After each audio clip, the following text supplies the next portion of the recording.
All right, thanks for checking back in on Misty's progress. She's doing really well. Her rider that was supposed to come this evening is unable to make it, so I want to get on her because she has been ridden all week.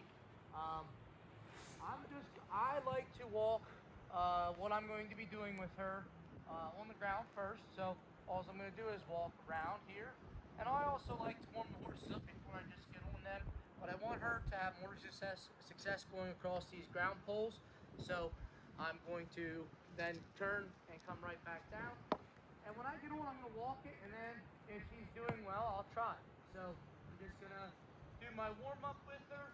I'm going to take a deep breath here, see if she connects. And the reason I'm choosing to ride outside is because it's pretty windy and I want her to get used to it. So I'm going to take another deep breath and ask her to step up into a trot.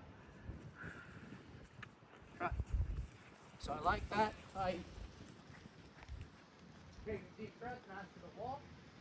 And I'm going to turn back towards you. And then I'm going to ask her to whoa.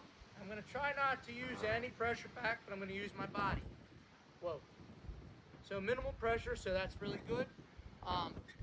So I'm gonna continue to warm her up, but we'll start when I get back in the saddle. So I just got on with Misty, and she has a little bit more energy. It's windy.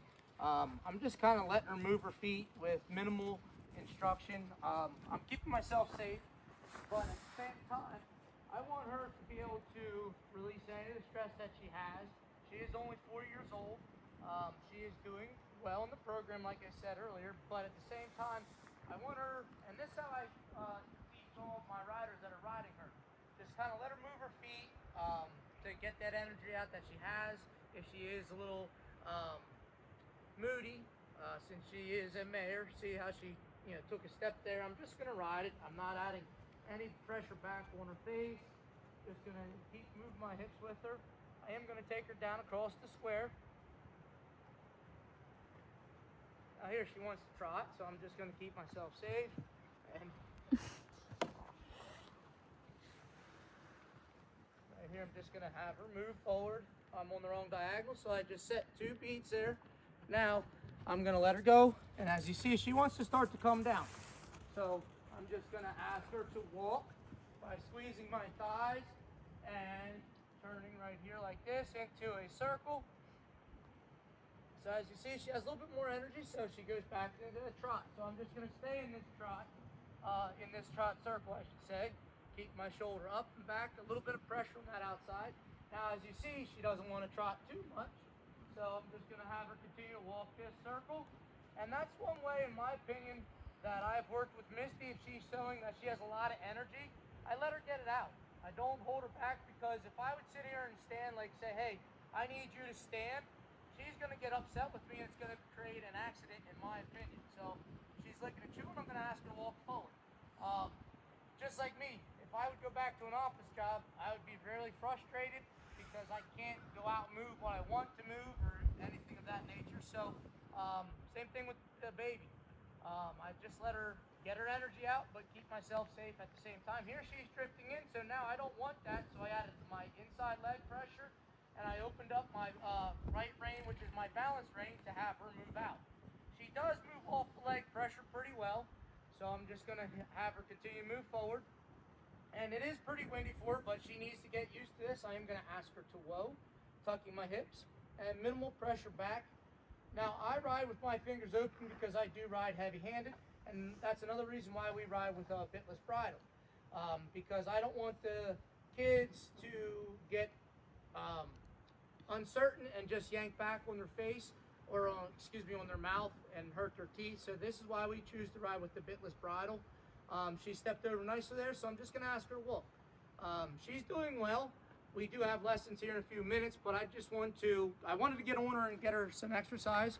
So I will ask her to trot.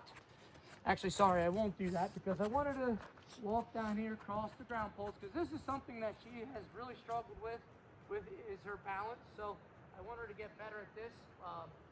In my opinion, ground poles are great for balance, as well as core strength for them. Helps with the rider's balance as well. So now I'm just using my inside leg because I want her to start to bend a little bit. I don't want to be riding a 2x4, so she still hasn't bent. So I'm going to add the leg pressure more. And there, I got what I wanted. Then I released going to pulse. There, she's giving her inside eye. I'm pushing her with my inside leg. So now I'm going to ask to whoa, and then I'm going to actually yield her hind end. I'm going to, when she steps forward, I'm just going to keep that pressure on. There, right? Instead of getting into an argument with her, I just let her move out, and then we revisit it. So she didn't get out of work, but she just wanted, she had a different opinion. So, or I wasn't clear enough in my instruction for her. So now I did it to one side, and I'm going to do it to the other side. She is a little bit more flexible to the right, in my opinion, after riding her. So right there, I got her flex, or not flex, but bent into my outside, inside leg, push, and she's giving me her inside eye. So all I'm doing with my seat is just turning. I'm going to try to keep my shoulder up, because that's another thing that we all have to be mindful of. Have a checklist. So now I'm going to take a deep breath. I'm going to ask her to trot around the poles, and then I'm going to come into it. So I'm going to take a deep breath here, tell her to trot, and then I'm just going to push. Tuck my hips up and forward, and I just want her to continue to go. So I'm going to squeeze right there. Now I'm going to start coming into the ground poles, giving her the support that she needs, and I'm going to come right across. So as you can see, she gets a little, she lacks the confidence. So I'm going to tap her.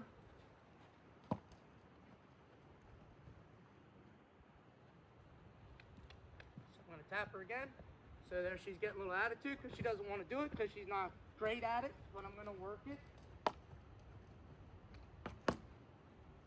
Good girl, good girl. She's trying, so I'm not going to be too hateful, too mad at her. Now I'm going to let her trot out. It wasn't too bad. I'm going to come back in. I'm going to trot the other direction.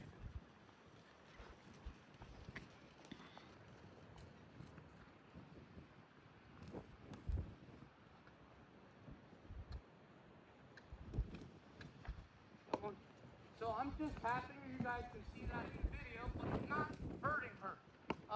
It's just to give her a little extra energy. So now I'm going to ask to walk right there, tuck my hips and squeeze, and kind of, I don't want to come down like this. I just want to tuck and ask to whoa right here, or walk if that's the transition that you're working on.